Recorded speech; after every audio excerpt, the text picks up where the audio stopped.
venons de perdre le très honorable Cavaillé Gueye Djibril. C'est une perte pour toute la République, en particulier le Grand Nord, et c'est aussi une perte pour toute l'Assemblée nationale. Ça nous a choqués parce qu'on n'attendait pas ce genre de situation. C'est une grosse perte pour l'institution Assemblée nationale, c'est une grosse perte pour le Cameroun. C'était un moment extrêmement dur pour nous.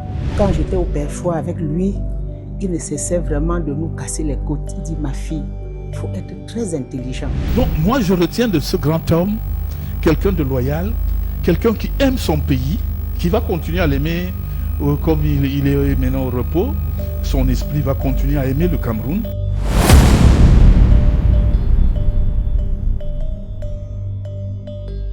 Il y a des jours où les idées tombent avec le poids des événements. Le 11 avril 2026 est l'un de ces jours au Cameroun.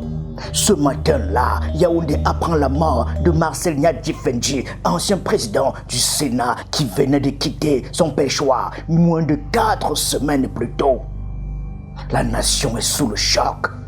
Dans cette atmosphère de deuil politique national, Aristide Bouna choisit ce moment précis pour publier une réflexion qui ne ressemble à aucune nécrologie, aucun hommage convenu, aucune pensée condoléance. C'est une thèse, c'est un diagnostic, c'est un avertissement. Le promoteur d'Afrique Informe n'écrit pas pour émouvoir, il écrit ici pour nommer ce que les autres préfèrent ne pas voir. Sa démarche est celle d'un esprit formé à l'observation des systèmes humains, attentif aux mécanismes qui gouvernent la santé des puissants autant que des humbles. Ce qu'il pose ce 11 avril 2026 n'est pas une improvisation, c'est une lecture scientifique documentée de la biologie du pouvoir. Garder le pouvoir peut être une source de survie. Le pouvoir, politique ou financier, ne se limite pas à gouverner ou à dominer. Il façonne l'équilibre psychologique, social et même biologique de ceux qui le détiennent. Le pouvoir est une source de contrôle, de reconnaissance et de sécurité. Sa détention contribue à prolonger la vie, selon plusieurs recherches documentées.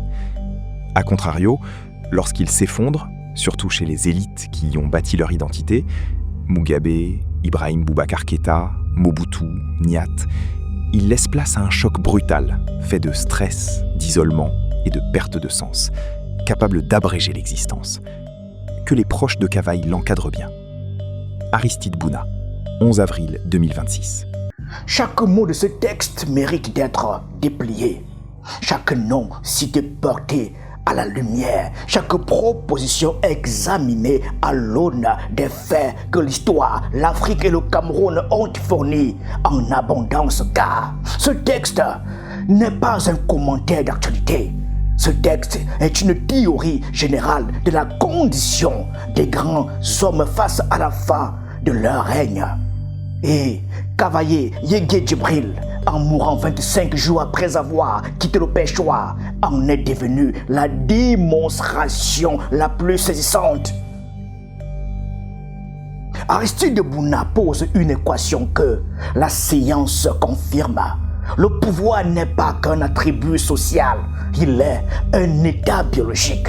Plusieurs études en neurosciences et en psychologie de la santé montrent que la détention du pouvoir déclenche des mécanismes neurochimiques comparables à ceux de la récompense, libération de dopamine, réduction du cortisol, sentiment de maîtrise et de contrôle qui agissent sur l'estime de soi, la vitalité et même le système humanitaire.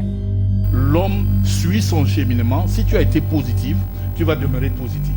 Si tu es négatif également, c'est l'enfer et l'effacement. C'est là où on meurt effectivement, l'effacement qui t'attend dans le jugement de Dieu, lui qui nous a créés. Tenir le pouvoir, c'est, pour certains profils, tenir la vie elle-même. Mais le président de l'ARPC va plus loin. Il distingue avec finesse ceux pour qui le pouvoir est un outil de ceux pour qui il est une identité. Pour les premiers, la retraite est possible, mais libératrice. Pour les seconds, Et c'est de cela qu'il parle. Le pouvoir n'est pas ce qu'ils font, c'est ce qu'ils sont. La liste qu'il dresse, Mugabe, Ibrahim Boubacar Keïta, Mobutu, Nyadi Fendi, n'est pas aléatoire. C'est une galerie d'hommes dont l'existence fut fusionnée avec leurs fonctions et dont le corps capitula rapidement après en avoir été séparé. Chacun de ces noms est une preuve. Ensemble, ils forment un constat qui force l'attention. Ce qu'Aristide Bouna nomme avec précision ici, c'est que les chercheurs en psychologie clinique appellent parfois le deuil du pouvoir. Un processus de perte qui, chez certains profils, déclenche une cascade de désorganisation psychosomatique, stress chronique, isolement affectif, perte de sens et de routines structurantes, effondrement du réseau de reconnaissance sociale. Autant de facteurs que la littérature médicale associe à une aggravation accélérée de l'état de santé chez les sujets âgés déjà fragilisés. C'est quand même 56 ans. 56 ans au Parlement. L'historien vient de nous le dire tout à l'heure. Il est entré au Parlement en 1970. Oui. Et donc, 34 ans de ces 56 ans au Pêchoir. Aristide Bouna cite des noms africains d'abord, parce qu'il écrit depuis l'Afrique, pour l'Afrique, avec la mémoire de l'Afrique. Mais sa thèse dépasse les frontières du continent. Elle parle de l'universalité, de la condition des élites qui ont fait du pouvoir leur demeure intérieure. Robert Mugabe, Zimbabwe. Robert Mugabe a gouverné le Zimbabwe pendant 37 ans, de 80 à 2017. En novembre 2017, l'armée lui extrait le pouvoir par un coup d'État qu'on appelait pudiquement intervention militaire. Mugabe n'a jamais accepté cette dépossession intérieurement. 2 ans après sa chute, il se teignait à Singapour en septembre 2019 à 95 ans. Ce qui frappe dans ces dernières années, c'est moins son âge que son état de prostration. L'homme qui avait tenu un pays d'un point de fer pendant près de 4 décennies n'était plus, au fond, qu'une ombre dépouillée de son essence.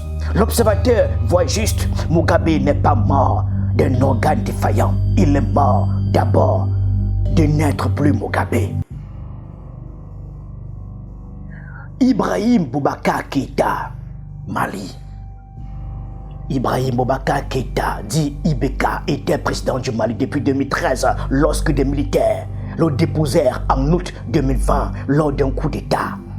Quelques mois après son renversement, il annonçait souffrir d'un accident vasculaire cérébral. En janvier 2022, 18 mois seulement après sa chute, IBK s'éteignait à Bamako à 76 ans. Son entourage avait témoigné d'un homme brisé, moralement incapable de se reconstruire hors du cadre du pouvoir qui avait été sa raison d'exister. Le schéma que l'entrepreneur camerounais décrit ici, stress, isolement, perte de sens, y est lisible dans toute sa crudité. Mobutu Sese Seko, Zaïre, RDC. Mobutu Sese Seko a régné sur le Zaïre pendant 32 ans. En mai 1997, les troupes de Laurent Désiré Kabila l'enchassèrent. Mobutu mourut 4 mois plus tard. En septembre 1997, à Rabat, d'un cancer de la prostate qui l'avait rongé en silence bien avant son exil. Mais ceux qui l'avaient vu dans ces derniers mois témoignaient d'un homme anéanti, vidé. Son médecin personnel avait confié que la chute avait accéléré une dégradation qui aurait pu être autrement plus lente. Aristide Bouna le cite à juste titre, la perte du pouvoir ne tue pas seule, mais elle précipite ce que le corps retenait par la force de la volonté et du sens. Marcel Nyadi Fendi, au Cameroun. Le communicateur cite Niatte dans sa liste le 11 avril 2026, le jour même où la mort de l'ancien président du Sénat est annoncée. Ce n'est pas une coïncidence heureuse, c'est la démonstration en temps réel de sa thèse. Marcel Niatte Difendji, né en octobre 1934 à Baganté dans la région de l'Ouest, avait présidé le Sénat camerounais depuis sa création en 2013 jusqu'en mars 2026. Deuxième personnalité de l'État pendant 13 ans, successeur constitutionnel désigné du chef de l'État. Il était une institution dans l'institution. Il mourut le 11 avril 2026 au centre hospitalier universitaire de Yaoundé, 25 jours à peine après avoir quitté le perchoir sénatorial le 17 mars 2026. Son successeur, Aboubakari Abdoulaye, avait déjà pris ses fonctions. Niatte, lui, n'avait nulle part où aller que vers le silence. La liste d'Aristide Bouna fonctionne comme une galerie de miroirs. Chaque nom réfléchit le suivant. Et cette lumière cumulative éclaire avec une précision qui déconcerte ce qui allait se produire pour Cavaillé. Le texte était écrit. Il ne manquait que l'heure. Le président Cavaillé est au-dessus de tout ce qu'on peut dire. C'est un homme bien. C'est un homme généreux, c'est un homme de la République. Le président, je garde de lui l'image d'un homme extrêmement fidèle, un homme extrêmement loyal vis-à-vis des institutions et loyal vis-à-vis de celui qui les incarne, le président de la République. Le très honorable ne faisait pas de distinction, il embrassait tout le monde. S'il est à domicile, il nous reçoit. S'il est au bureau, il nous reçoit. Tous les députés étaient ses enfants. Nous avons perdu très grand homme de ce pays, que son âme repose en paix. En l'espace de 25 jours, le Cameroun avait enterré 3 de ses plus hautes figures institutionnelles. Marcel Niatte Difendji le 11 avril, Alexis Dipanda Mwele le 4 mai, Cavaillé Yegé Djibril le 6 mai.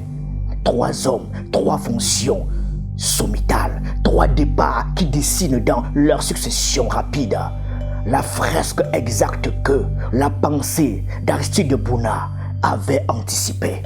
Le chef de l'État ne badine pas avec ça.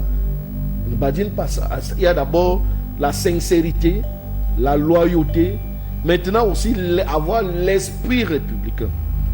Parce que si vous ne l'avez pas, vous ne pouvez pas travailler avec un républicain. Un républicain, c'est donc celui-là qui doit savoir que tout ce que je fais n'est pas à mon niveau, à mon image. C'est d'abord l'image de la nation. Je travaille pour la nation. Né en janvier 1940 à Mada, dans le Mayo Sava, région de l'extrême nord, Cavaillé Yegé Djibril porte en lui 2 légitimités que peu d'hommes ont su conjuguer. Celle ancestrale du chef traditionnel, l'amido de Mada depuis 1971, et celle républicaine du président de l'Assemblée nationale depuis 1992, enseignant d'éducation physique et sportive, des formations, inspecteur interministériel du Grand Nord, puis député du Mayo Sava à partir de 1973. Il gravit les échelons avec la patience des hommes sûrs de leur destin. En 1992, il accède à la présidence de l'Assemblée nationale. Il n'en partira que 34 ans plus tard. Ce record absolu de longévité à la tête d'un parlement sur le continent africain dit tout sur la fusion intime qui s'était opérée entre un homme et sa fonction. 34 ans au perchoir, c'est 7 législatures, 6 prestations de serment présidentielles présidées, des centaines de sessions ouvertes, l'inauguration de l'hémicycle de Nwekele baptisé Paul Biya qu'il avait lui-même supervisé dans ses travaux de reconstruction. Pour Cavaillé, l'Assemblée nationale n'était pas un lieu de travail, c'était sa maison, c'était sa demeure profonde, c'était son chronome identitaire depuis plus de la moitié de sa vie. Le président Cavaillé, la force là, on ne peut même pas inventorier ça ici. Encore que l'arbre est tombé, mais les fruits restent. Aristide Bouna écrit que le choc de la perte du pouvoir se manifeste par stress, isolement et perte de sens. Selon des indiscrétions, le 17 mars 2026, au matin, le secrétaire général du RDPC, Jean Kété, transmet par téléphone le message au directeur de cabinet de Cavaillé. Le président de la République n'a pas accordé son investiture. C'est Théodore Datouo qui sera candidat du RDPC à la présidence de l'Assemblée nationale.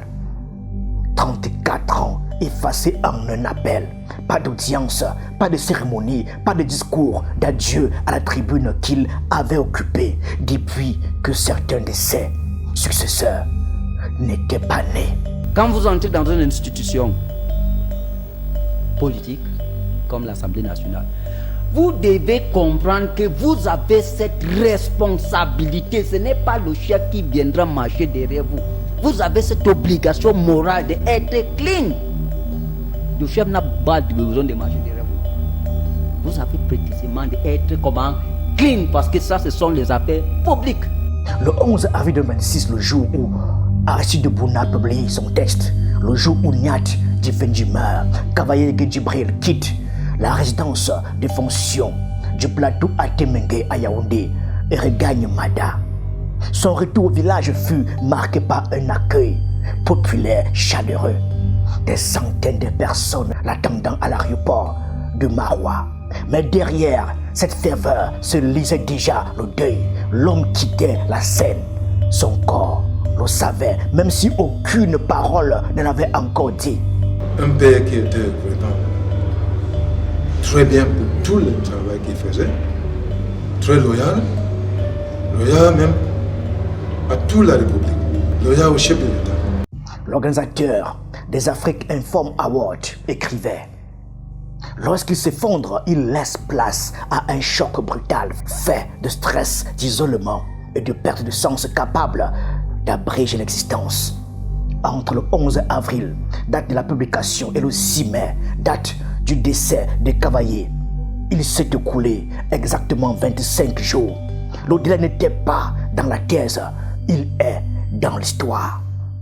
Cavaillé Yégué Djibril s'est éteint le 6 mai 2026 à Mada, dans son village natal, à l'âge de 86 ans, selon un membre de sa famille cité par Jeune Afrique.